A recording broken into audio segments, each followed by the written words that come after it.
Hello दोस्तों, स्वागत है आपका हमारे YouTube channel target exam only में। आज की क्लास में हम डीएलएड सेकेंड सेमेस्टर विज्ञान विषय के राजन सीरीज़ के अति लघु उत्तरीय प्रश्न पढ़ेंगे। इससे पहले हमने पार्ट 1 पढ़ लिया है। इससे पहले हमने अति लघु उत्तरीय प्रश्न का पार्ट 1 पढ़ लिया है। आज ये हमारा पार्ट 2 है। आज हमारा सभी क्वेश्चन राजन सीरीज से हमने लिए हैं।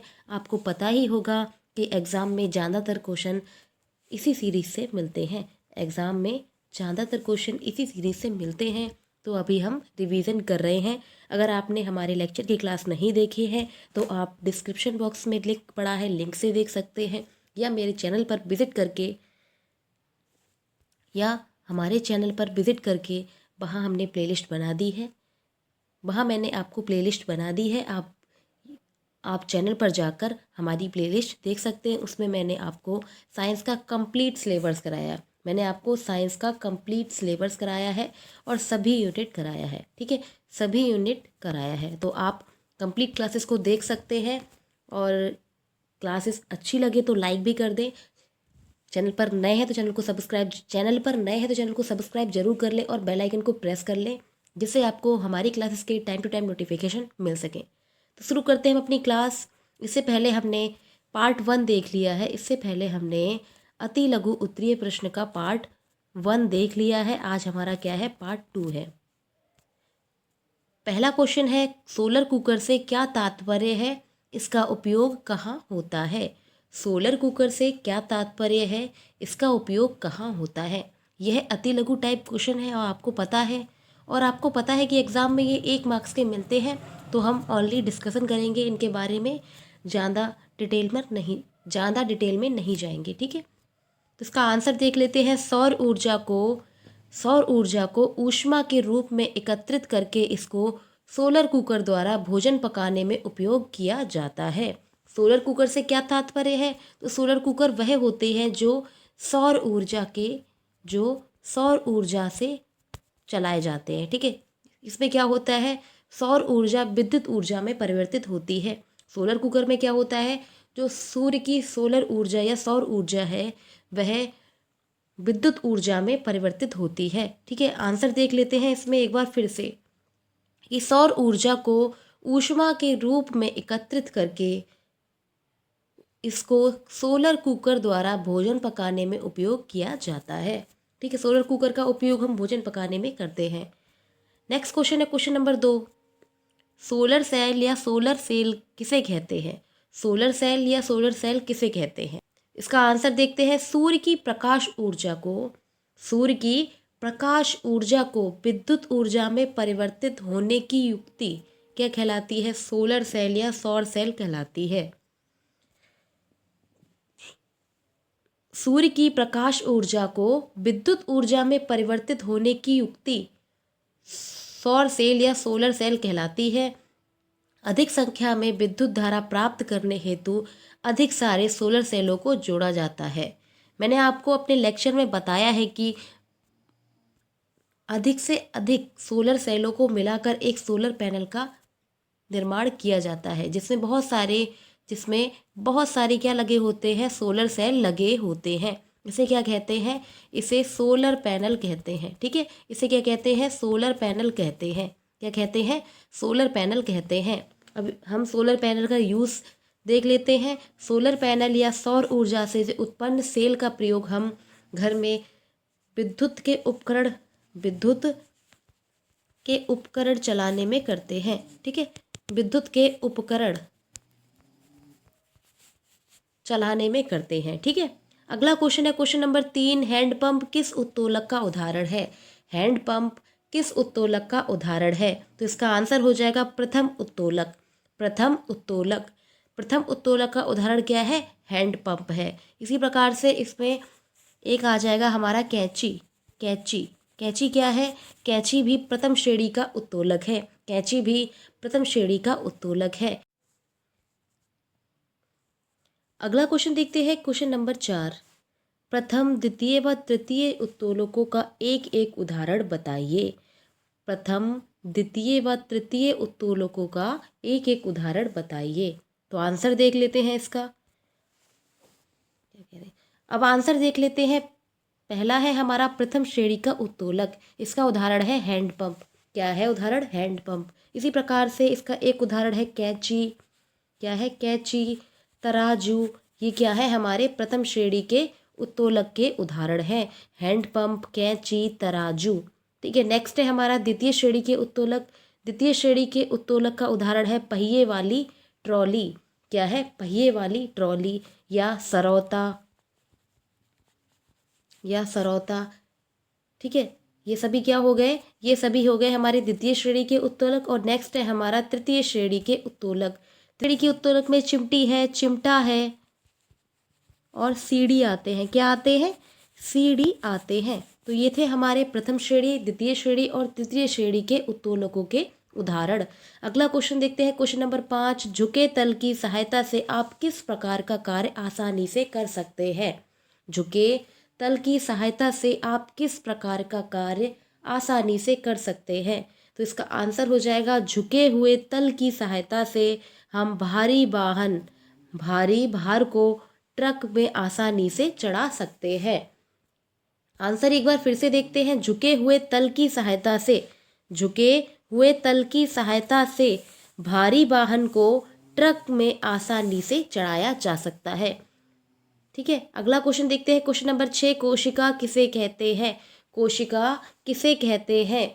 मानव शरीर जिन असंख्य छोटी छोटी इकाइयों से मिलकर बना होता है, मानव शरीर जिन छोटी छोटी इकाइयों से, असंख्य इकाइयों से मिलकर बना होता है, उन इकाइयों को क्या कहा जाता है? कोशिका कहा जाता है। क्या कहा जाता है? कोशिका कहा जाता है। अगला क्वेश्चन है हमारा क्वेश्चन नंबर 7। केंद्रक क्या है? केंद्रक क्या है? इसका आंसर देख लेते हैं। केंद्रक कोशिका का सबसे महत्वपूर्ण अंग है। केंद्रक कोशिका का एक सबसे महत्वपूर्ण अंग है। यह कोशिका के बीच में स्थित होता है। यह क्या होता है? कोशिका के बिल्कुल बीच में, मध्य में स्थित होता है। और कोशिका रस का सघन पिंड होता है। क्या होता है? कोशिका रस का सघन पिंड होता है। आगे देखते हैं, यह अधिक गहरे रंग का होता है। क्या होता है? केंद्रक जो होता है वो बहुत ही ज़्यादा गहरे रंग का होता है। कैसा होता है? बहुत ही अधिक गहरे रंग का होता है। अतः इसको कोशिका में आसानी से पहचाना जा सकता है। इसको कोशिका में आसानी से पहचाना जा सकता है। केंद्रक ही क्या है? कोशिका का जीवन है। केंद्रक क्या है? कोशिका का जीवन है।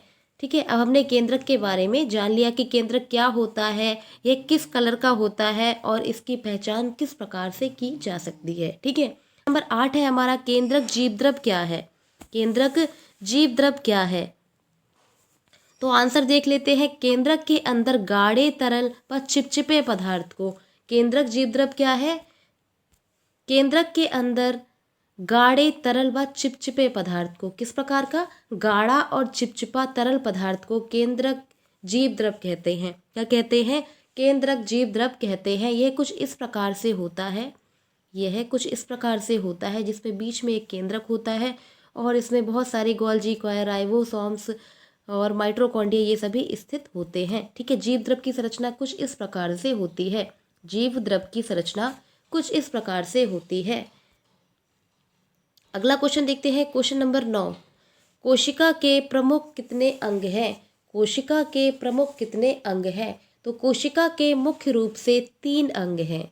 कोशिका के मुख्य रूप से 3 अंग हैं। पहला है कोशिका भित्ति, दूसरा है कोशिका द्रव और तीसरा है केंद्रक। कोशिका के कितने प्रमुख अंग हैं? तो 3 प्रमुख अंग हैं। क्या है? 3 प्रमुख अंग हैं। पहला है कोशिका भित्ति, दूसरा कोशिका द्रव और तीसरा है हमारा केंद्रक।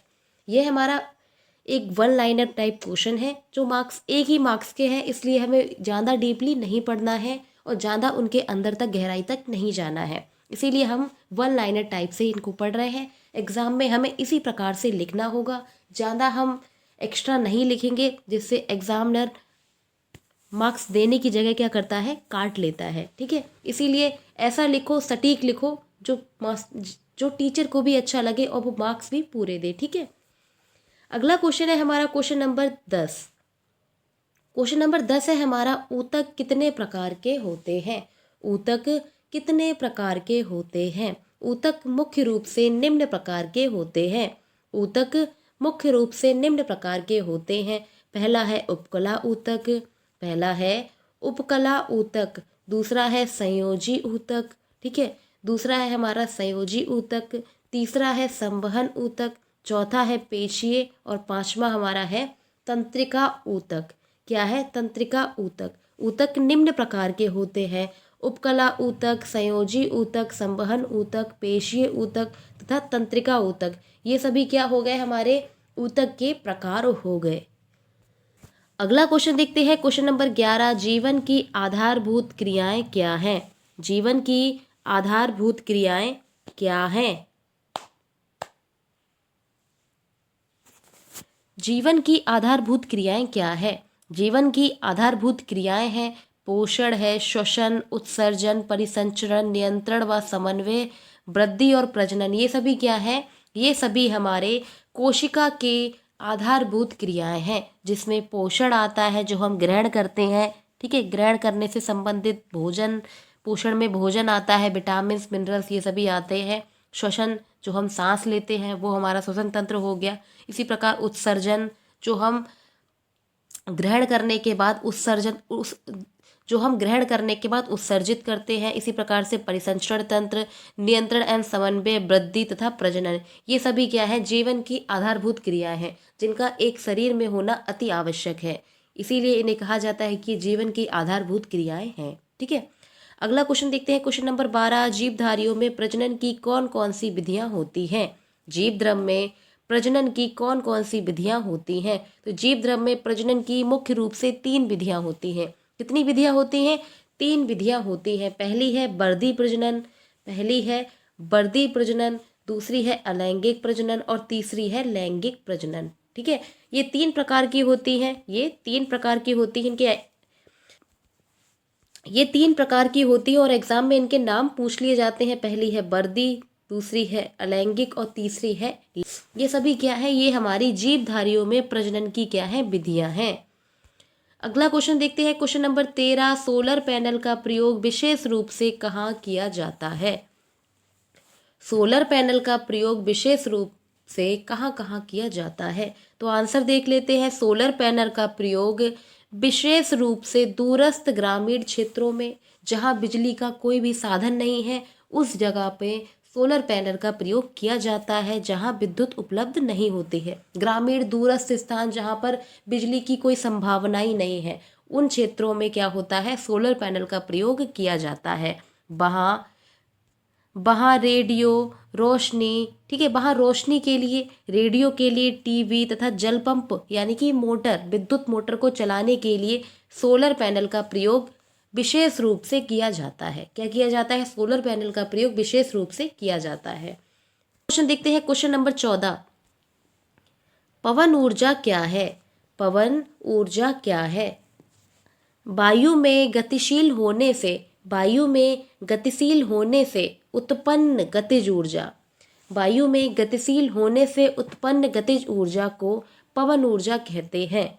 जो वायु में गतिशील ऊर्जा होती है, जो गतिज ऊर्जा होती है, उसी को क्या कहते हैं? उसी को हम पवन ऊर्जा कहते हैं। अब अगला क्वेश्चन देख लेते हैं, क्वेश्चन नंबर 15 है, जल ऊर्जा में कौन सी ऊर्जा होती है? जल ऊर्जा में कौन सी ऊर्जा निहित होती है? आंसर देख लेते हैं। बहते हुए जल में गतिज ऊर्जा, ये नोआर नहीं होगा, ठीक है, बहते हुए जल में गतिज ऊर्जा होती है, क्योंकि वो बहता रहता है और उसमें वो कौन सी अवस्था में होता है? वो मोशन की अवस्था में होता है, इसलिए उसमें गतिज ऊर्जा होती है। जल विद्युत संयंत्र द्वारा विद्युत ऊर्जा में बदला जाता है। यही गतिज ऊर्जा को विद्युत जल संयंत्र के माध्यम से विद्युत ऊर्जा में बदला जाता है। क्या किया जाता है? उसे परिवर्तित किया जाता है। इस प्रकार बहता हुआ जल ऊर्जा का एक मुख्य स्रोत है। क्या है? बहता हुआ जल हमारा ऊर्जा का एक प्रमुख स्रोत है। क्यों? इससे क्या होता है? इससे विद्युत जल संयंत्र द्वारा विद्युत ऊर्जा को बनाया जाता है। क्या किया जाता है? विद्युत जल संयंत्र के द्वारा विद्युत ऊर्जा का निर्माण किया जाता है, ठीक है। अगला क्वेश्चन देखते हैं, क्वेश्चन नंबर 16। ज्वार भाटा की ऊर्जा किस प्रकार के स्रोत हैं? ज्वार भाटा की ऊर्जा के किस प्रकार के स्रोत हैं? अब हम ज्वार भाटा की ऊर्जा के स्रोत देख लेते हैं कि इसके स्रोत क्या होते हैं। आंसर देखते हैं, ज्वारीय लहरों तरंगों में अपार क्या होता है? गतिज ऊर्जा होती है। ज्वारीय लहरें, जब लहरें ऊपर उठती हैं तो ये तरंगे लेती हैं, क्या होता है? तरंगों की फॉर्म में आती हैं, जिनमें अपार गतिज ऊर्जा निहित होती है। इस ऊर्जा को विद्युत ऊर्जा में परिवर्तित किया जाता है। ये तरंगों की या गतिज ऊर्जा, जो तरंगों में गतिज ऊर्जा उत्पन्न हो रही है, इस ऊर्जा को विद्युत ऊर्जा में परिवर्तित किया जाता है या किया जा सकता है। इस प्रकार ज्वार भाटा ऊर्जा का एक नवीनीकरण स्रोत है। कैसा है? एक नवीनीकरण स्रोत है। क्या होता है इसमें?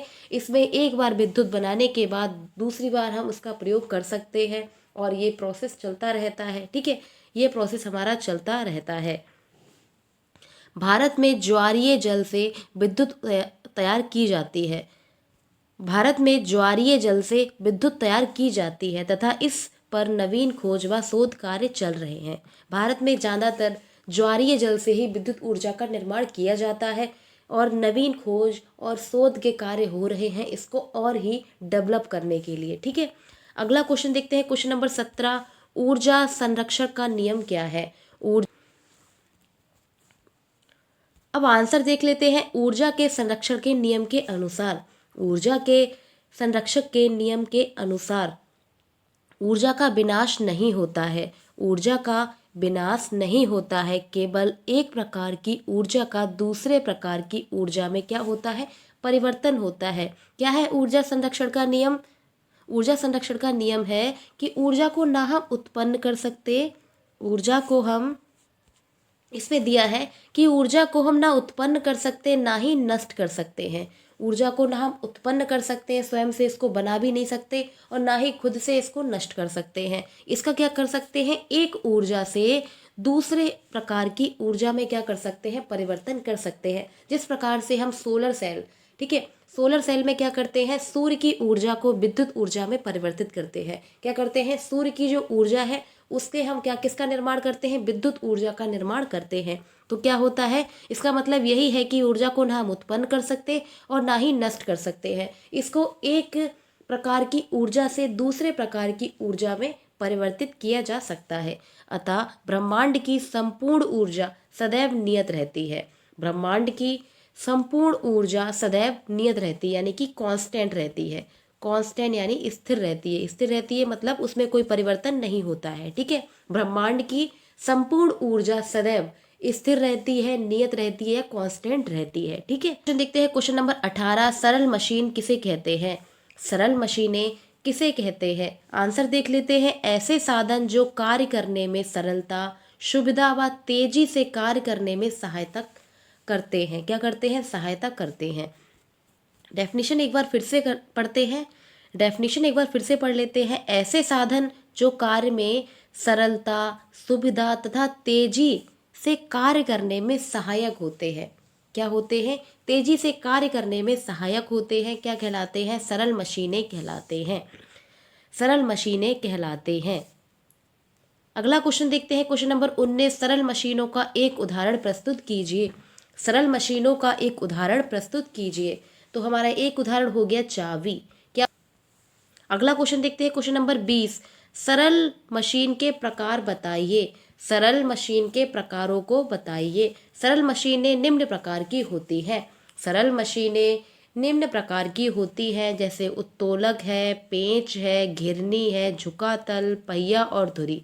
ये सभी क्या है? हमारे सरल मशीनों के प्रकार हैं। प्रकारों को एक बार फिर से देख लेते हैं, जैसे उत्तोलक है, पेंच है, घिरनी, झुका तल, पहिया और धुरी।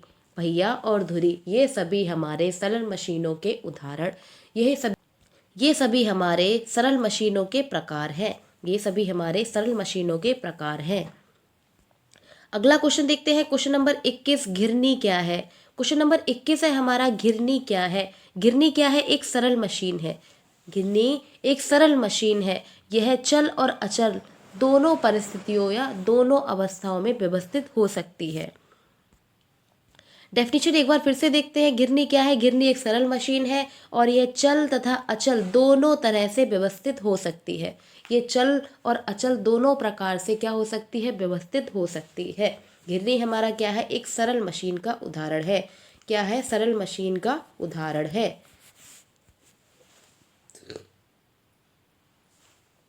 अगला क्वेश्चन देखते हैं, क्वेश्चन नंबर 22। विटामिन डी का रासायनिक नाम लिखिए, इसकी कमी से कौन कौन से रोग होते हैं, उदाहरण सहित समझाइए।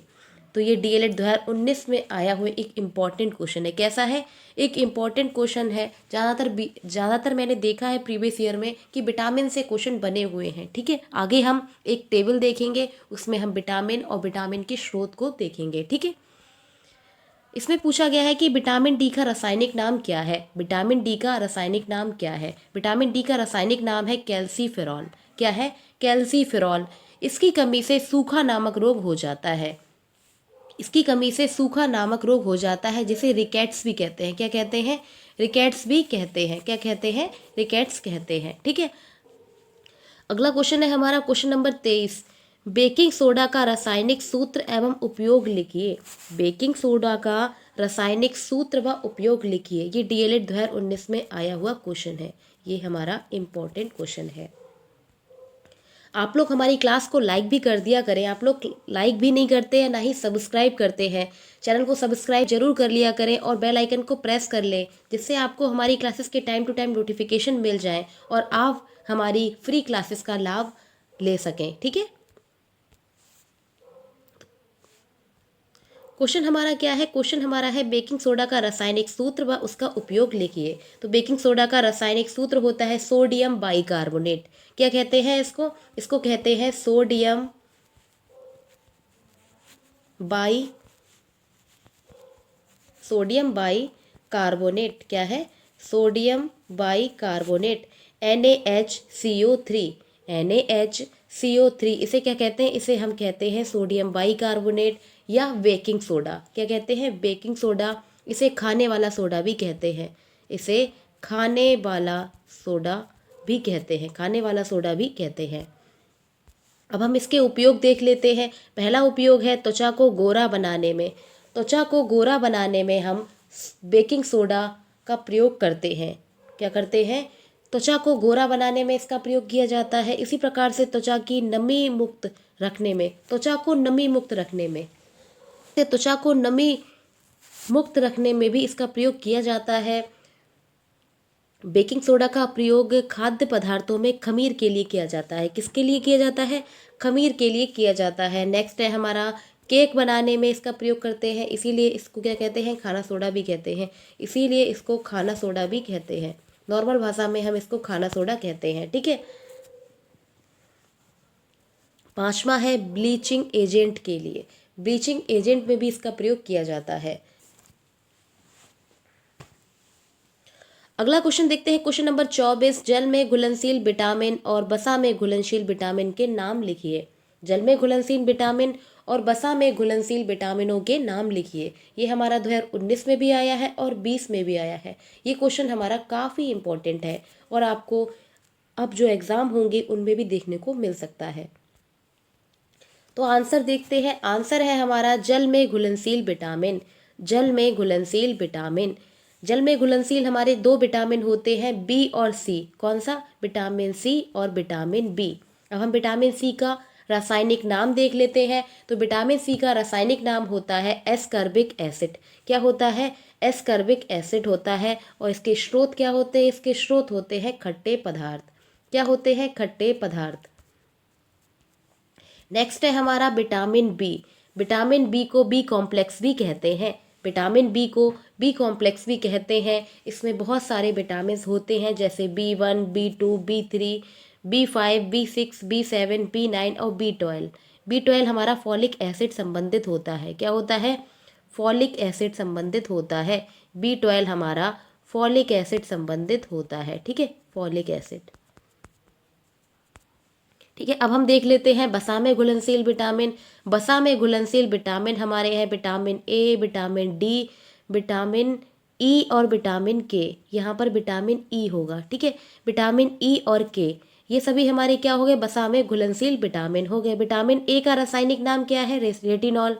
क्या है, रेटिनॉल। विटामिन डी का कैल्सीफेरॉल। विटामिन ई का, यहाँ पर हमारा ई आएगा। विटामिन ई का होता है टोकोफिरॉल। और विटामिन के, ठीक है, ये सभी हमारे क्या है, वसा में घुलनशील विटामिन है। अब हम टेबल देख लेते हैं, जिस टेबल में हमें सभी विटामिन हम पढ़ेंगे और उनके स्रोत पढ़ेंगे कि उनका क्या क्या स्रोत है। जूम कर लेते हैं जिससे आपको क्लियर दिखाई दे। और है हमारे विटामिन और दूसरी ओर है इसके स्रोत, इसके क्या क्या स्रोत हैं, ठीक है। तो सबसे पहले हम देखते हैं जल में घुलनशील विटामिन। जल में घुलनशील विटामिन मैंने आपको कौन कौन से बताए हैं, बी और सी। बी और सी हमारे जल में घुलनशील विटामिन होते हैं, ठीक है, विटामिन बी और विटामिन सी। अब हम देखते हैं, पहला विटामिन है हमारा विटामिन बी1। विटामिन बी1 जिसका रासायनिक नाम है थायामीन, जिसका रासायनिक नाम है थायामीन। एग्जाम में आपको अति लघु टाइप और बहुविकल्पीय टाइप में इस प्रकार से क्वेश्चन बनता है कि विटामिन बी का रासायनिक नाम क्या है, इसके स्रोत क्या है, या इससे कौन से रोग हो जाते हैं। इस प्रकार से क्वेश्चन आपको एग्जाम में देखने को मिल जाता है। इसीलिए हम एग्जाम में कोई भी क्वेश्चन आए और हम आसानी से उसका आंसर दे सकें, ठीक है। तो विटामिन बी1 का रासायनिक नाम है थायामीन। विटामिन बी1 का रासायनिक नाम है थायामीन। इसके स्रोत हैं जैसे दूध है, समुद्री भोजन, सोयाबीन, साबुत अन्न और हरी सब्जियां। ये सभी क्या है, हमारे विटामिन बी1 के स्रोत हैं। क्या है, स्रोत हैं। इसकी कमी से बेरी नामक रोग हो जाता है। इसकी कमी से बेरी नामक रोग हो जाता है। क्या होता है, बेरी नामक रोग हो जाता है। अगला देखते हैं, नेक्स्ट है हमारा विटामिन बी2। विटामिन बी2 जिसका रासायनिक नाम है राइबोफ्लेविन। क्या नाम है, रासायनिक नाम है राइबोफ्लेविन। इसके स्रोत क्या है, इसके स्रोत है मांस है, अंडा है, दूध, मटर, बीन्स, हरी पत्तेदार सब्जियां। ये सभी क्या है हमारे, ये सभी हमारे विटामिन बी2 के क्या है, स्रोत हैं। विटामिन बी2 के स्रोत हैं। इससे क्या होता है, इससे रोशनी, आंखों की रोशनी जो होती है वो कम हो जाती है। क्या होता है, आंखों की रोशनी कम हो जाती है। आंखों की रोशनी कम हो जाती है। विटामिन बी2 की कमी से आंखों की रोशनी कम हो जाती है, बाल झड़ने लगते हैं तथा मुंह के कोने फटने लगते हैं। मुंह के जो कोने होते हैं वो फटने लगते हैं और इसमें क्या होता है, बाल झड़ने की प्रॉब्लम हो जाती है। क्या होती है, बाल झड़ने की समस्या आ जाती है। नेक्स्ट है हमारा बी4। जिसका रासायनिक नाम है नियासिन। अब इसके हम स्रोत देख लेते हैं। इसके स्रोत हैं हमारे मांस, मछली, मुर्गा, आलू, मूंगफली, टमाटर, हरी पत्तेदार सब्जियां तथा साबुत अन्न। ये सभी हमारे विटामिन बी4 के स्रोत हैं, ठीक है। विटामिन बी4 के हमारे स्रोत हैं। अब अगला देख लेते हैं। अगला है हमारा विटामिन बी12। इसका रासायनिक नाम है साइनोकोबालामाइन। क्या है, साइनोकोबालामिन। विटामिन बी12 का रासायनिक नाम है साइनोकोबालामाइन।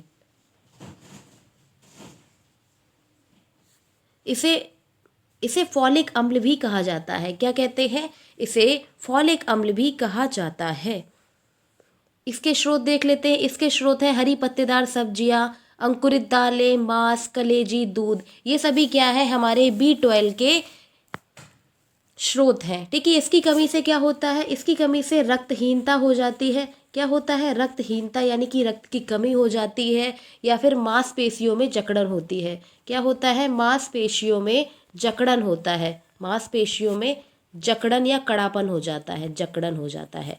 ये सभी क्या होते हैं, हमारे बी12 की कमी से रोग हो जाते हैं, जिसमें रक्तहीनता, मांसपेशियों में जकड़न या कड़ापन हो जाता है। विटामिन सी जिसका रासायनिक नाम है एस्कर्बिक अम्ल। जिसका रासायनिक नाम क्या है, एस्कर्बिक अम्ल। अब इसके स्रोत देख लेते हैं। इसके स्रोत हैं रसदार फल, ठीक है, रसेदार यानी कि रसदार फल, खास तौर से आंवला है, नींबू है, संतरा, अमरूद। ये सभी क्या है, ये सभी खट्टे पदार्थ क्या है, विटामिन सी के मुख्य या प्रमुख स्रोत हैं। इसकी कमी से क्या हो जाता है, इसकी कमी से स्कर्वी नामक रोग हो जाता है। विटामिन सी की कमी से स्कर्वी नामक रोग हो जाता है। कौन सा रोग हो जाता है? स्कर्वी नामक रोग हो जाता है। जैसे मसूड़ों में उनसे खून निकलने लगता है, इस प्रकार की बीमारी हो जाती है इसमें। विटामिन, बसा में घुलनशील विटामिन। कौन से? बसा में घुलनशील विटामिन। पहला है हमारा विटामिन ए। पहला है हमारा विटामिन ए, जिसका रासायनिक नाम है रेटिनॉल। जिसका रासायनिक नाम क्या है? इसका रासायनिक नाम है रेटिनॉल। क्या है? रेटिनॉल। इसके स्रोत देख लेते हैं। इसके प्रमुख स्रोत हैं हरी पत्तेदार सब्जियां, गाजर, मछली, यकृत, तेल, कलेजी। क्या क्या है? एक बार फिर से देख लेते हैं कि हरे पत्तेदार सब्जियां, गाजर, मछली, यकृत, तेल, कलेजी, ये सभी क्या हैं? हमारे इसके स्रोत हैं, विटामिन ए के स्रोत हैं। इसमें क्या होता है? आंखों संबंधित रोग हो जाता है। आंखों संबंधित रोग हो जाता है। आंखों संबंधित रोग हो जाता है जिसका नाम है रतौंधी। क्या होता है? रतौंधी नामक रोग हो जाता है जो आंखों से संबंधित होता है। और क्या होता है? रतौंधी नामक रोग हो जाता है। इसकी कमी से अगर हम इन पोषक तत्वों को खाएं, हरी पत्तेदार सब्जियां हैं, गाजर है, मछली, कलेजी, यकृत, तेल, ये सभी हम खाएं तो क्या होगा? तब ये रतौंधी नामक रोग जो होगा वो कम हो जाएगा या फिर इसकी कमी होगी। क्या होगा? इससे हम बच सकते हैं। ठीक है। विटामिन ए, इसका रासायनिक नाम है रेटिनॉल। अगला है हमारा विटामिन डी। विटामिन डी, जिसका रासायनिक नाम है कैल्सीफेरॉल। जिसका रासायनिक नाम क्या है? कैल्सीफेरॉल। अब इसके हम स्रोत देख लेते हैं। इसके प्रमुख स्रोत हैं दूध, मछली, यकृत, तेल, अंडा। सूर्य के प्रकाश में शरीर स्वयं से निर्मित होता है। क्या होता है? सूर्य के प्रकाश में शरीर स्वयं भी निर्मित करता है। क्या करता है? विटामिन डी का एक प्रमुख स्रोत है सूर्य का प्रकाश। क्या है? सूर्य के प्रकाश में शरीर स्वयं भी निर्मित करता है। सूर्य के प्रकाश में क्या होता है? विटामिन डी प्रचुर मात्रा में होता है। क्या होता है? प्रचुर मात्रा में होता है। और स्रोत हमारे हैं दूध है, मछली है, अंडा है और तेल और यकृत। ये सभी क्या है? हमारे विटामिन डी के स्रोत है। इससे कौन सा रोग हो जाता है? इससे हमारा रिकेट्स नामक रोग हो जाता है। रिकेट्स यानी कि सूखा रोग। कौन सा हो जाता है? सूखा रोग हो जाता है। विटामिन डी की कमी से सूखा रोग हो जाता है। कौन सा हो जाता है? सूखा रोग हो जाता है। इसमें क्या होता है? हड्डियां और दांत जो होते हैं वो कमजोर हो जाते हैं। हड्डियां और दांत जो होते हैं वो कमजोर हो जाते हैं। नेक्स्ट है हमारा विटामिन ई। नेक्स्ट है हमारा विटामिन ई, जिसका रासायनिक नाम है टोकोफेरॉल। अब इसके स्रोत देख लेते हैं। इसके स्रोत है हरी पत्तेदार सब्जियां, दूध, मक्खन, टमाटर। ये सभी हमारे विटामिन ई के स्रोत हैं। क्या है? विटामिन ई के स्रोत है। इसमें क्या होता है? इसकी कमी से जनन संबंधित रोग हो जाता है। इससे विटामिन ई की कमी से जनन संबंधित रोग हो जाता है। कौन सा? जनन संबंधित रोग हो जाता है। जैसे बांझपन, जैसे बांझपन, इस प्रकार के रोग विटामिन ई की कमी से हो जाते हैं। अगला है हमारा विटामिन के, जिसका रासायनिक नाम है नेफ्थोक्यूविनोन। क्या है? नेफ्थोक्यूविनोन। इसका रासायनिक नाम है नेफ्थोक्यूविनोन। इसकी कमी से कंकाल की पेशियां जो होती हैं वो कमजोर हो जाती हैं। कंकाल की पेशियां कमजोर हो जाती हैं। कैसी हो जाती हैं? कमजोर हो जाती हैं। ठीक है। और इसके स्रोत हैं हमारी हरी पत्तेदार सब्जियां, सोयाबीन, टमाटर, अंडा, दूध, ये सभी क्या है? हमारे विटामिन के स्रोत हैं। क्या है? विटामिन के स्रोत हैं। तो अभी हमने विटामिन के बारे में देखा कि विटामिन क्या होते हैं, विटामिन कितने प्रकार के होते हैं, वसा में घुलनशील विटामिन और जल में घुलनशील विटामिन। इनके हमने रासायनिक नाम और स्रोतों के बारे में देखा और इनसे होने वाली बीमारियों को भी देखा। एग्जाम में क्वेश्चन बन सकता है अति लघु में और बहुविकल्पीय प्रश्नों में कि विटामिन B2 की कमी से कौन सा रोग हो जाता है, विटामिन डी की कमी से कौन सा रोग हो जाता है। तो इसीलिए मैंने आपको टेबल में पूरा एक्सप्लेनेशन कराया है कि कौन से रोग, कौन से विटामिन से कौन सी कमी होती है और कौन सा रोग हो जाता है। ठीक है। और रासायनिक नाम भी इसके साथ कराए हैं। अब अगला क्वेश्चन देखते हैं। क्वेश्चन नंबर 25, घड़ी में चाबी भरने पर स्प्रिंग में ऊर्जा किस रूप में एकत्रित हो जाती है? घड़ी में चाबी भरने पर स्प्रिंग में ऊर्जा किस रूप में एकत्रित हो जाती है? ये हमारा 2019 में आया हुआ क्वेश्चन है। क्या है? 2019 में आया हुआ क्वेश्चन है। तो आंसर देख लेते हैं। घड़ी में चाबी भरने पर स्प्रिंग में स्थितिज ऊर्जा एकत्र होती है। कौन सी ऊर्जा एकत्र होती है? स्थितिज ऊर्जा एकत्र होती है। अगला क्वेश्चन देखते हैं। क्वेश्चन नंबर 26, कशेरुकी प्राणी के उत्सर्जी अंगों के नाम लिखिए। कशेरुकी प्राणी के उत्सर्जी अंगों के नाम लिखिए। ये भी काफ़ी इंपॉर्टेंट है, 2019 में आया हुआ एक इम्पॉर्टेंट क्वेश्चन है। इसका आंसर है कशेरुकी प्राणी में उत्सर्जन अंग, उत्सर्जन तंत्र, फेफड़े, गुर्दे, त्वचा, ये सभी अंग होते हैं।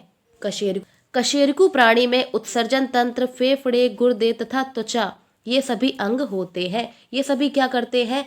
उत्सर्जन करते हैं। ये सभी क्या करते हैं? उत्सर्जन करते हैं।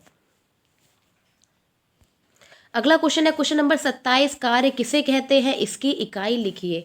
कार्य किसे कहते हैं? इसकी इकाई लिखिए। अब हम डेफिनेशन देख लेते हैं। कार्य की डेफिनेशन क्या होती है? जब किसी वस्तु पर 1 न्यूटन बल लगाने पर वस्तु के बल की दिशा में 1 मीटर का हो जाता है विस्थापन। क्या होता है? विस्थापन। एक बार फिर से देखते हैं डेफिनेशन। जब किसी वस्तु पर 1 न्यूटन बल लगाने पर बल की दिशा में 1 मीटर का हो जाता है विस्थापन हो जाता है, तो इसे हम कार्य कहते हैं। W बराबर हमारा क्या होता है? F इंटू डी होता है। ठीक है, F इंटू डी होता है। तो 1 न्यूटन बल पर वस्तु में बल की दिशा में 1 मीटर का विस्थापन क्या कहलाता है? हमारा कार्य कहलाता है। कार्य का सूत्र होता है W बराबर F गुणा डी। क्या होता है? W बराबर F गुणा डी। इसका मात्रक जूल होता है। कार्य का मात्रक क्या होता है? जूल होता है या होता है न्यूटन मीटर। क्या होता है? देखते हैं क्वेश्चन नंबर 28, उत्तोलक कितने प्रकार के होते हैं? उत्तोलक कितने प्रकार के होते हैं? हमने अभी ही ऊपर पढ़ा है कि उत्तोलक 3 प्रकार के होते हैं। प्रथम उत्तोलक, द्वितीय उत्तोलक, तृतीय उत्तोलक, ये 3 प्रकार के होते हैं। प्रथम उत्तोलक हमारे 3 प्रकार के होते हैं। इनके हमने अभी उदाहरण ऊपर पढ़े ही हैं। तो ये काफ़ी इंपॉर्टेंट क्वेश्चन बन जाता है। एग्जाम में आपको इसमें से देखने से मिल सकते हैं। एग्जाम में आपको इस प्रकार के क्वेश्चन देखने को मिल सकते हैं। अगला क्वेश्चन है हमारा क्वेश्चन नंबर 29, विटामिन को कितने भागों में बांटा गया है? अभी हमने ऊपर ही पढ़ा है कि विटामिन को 2 भागों में बांटा गया है और विटामिन मुख्य रूप से निम्न प्रकार के होते हैं। वसा में घुलनशील विटामिन और जल में घुलनशील विटामिन। इनके अंदर भी और होते हैं। ठीक है, क्या होते हैं? जल में घुलनशील विटामिन और वसा में घुलनशील विटामिन। जल में घुलनशील होता है हमारा बी और सी, जबकि वसा में घुलनशील होता है ADE क्या होता है? ADE। अब हम देख लेते हैं इनके नाम। इनके नाम है vitamin A, vitamin B, vitamin C, vitamin D, vitamin E, vitamin K. ये सभी क्या हो गए? हमारे विटामिन के प्रकार हो गए। ये सभी हमारे क्या हो गए? विटामिन के प्रकार हो गए। विटामिन मुख्यतः 2 प्रकार के होते हैं, वसा में घुलनशील और जल में घुलनशील विटामिन। ठीक है, अगला क्वेश्चन देखते हैं क्वेश्चन नंबर 30, किसी एक भोज्य पदार्थ का नाम बताइए जो मात्र जंतुओं से प्राप्त होता है। जंतुओं से मुख्य रूप से हमें दूध प्राप्त होता है। क्या होता है? दूध प्राप्त होता है। जैसे बकरी है। ठीक है, जैसे बकरी है, गाय है, भैंस है, ये सभी क्या है? ये सभी हमारे क्या है? जंतु हैं। इनसे हमें क्या प्राप्त होता है? दूध प्राप्त होता है। तो ये थी हमारी डीएलएड सेकेंड सेमेस्टर की राजन सीरीज। राजन सीरीज का हमने आज अति लघु उत्तरीय प्रश्न का पार्ट 2 पढ़ा। ठीक है, पार्ट 2 पढ़ा। इससे पहले मैंने आपको पार्ट 1 पढ़ाया है। अगर आपने मेरी पिछली क्लासेस नहीं देखी है, मैंने कंप्लीट लेक्चर भी कराए हैं साइंस के, जिसमें मैंने एक पूरी प्लेलिस्ट बना दी है। उसमें यूनिट वाइज क्लासेस पढ़ी हैं। आप हमारे यूट्यूब चैनल पर विजिट होकर आप हमारे यूट्यूब चैनल पर जाकर हमारी प्लेलिस्ट को देख सकते हैं। उसमें हमने प्रीवियस ईयर क्वेश्चन भी कराए हैं और लेक्चर भी कराए हैं। और हमारा राजन सीरीज में अति लघु उत्तरीय प्रश्न चल रहे हैं। बहुविकल्पीय प्रश्न हम कर चुके हैं। ठीक है, इससे बचे हुए क्वेश्चन हम नेक्स्ट क्लास में पढ़ेंगे। क्लास अच्छी लगी हो तो लाइक कर दें। चैनल पर नए हैं तो चैनल को सब्सक्राइब जरूर कर लें और बेल आइकन को प्रेस कर लें, जिससे आपको हमारी क्लासेस के टाइम टू टाइम नोटिफिकेशन मिल सके। Thank you.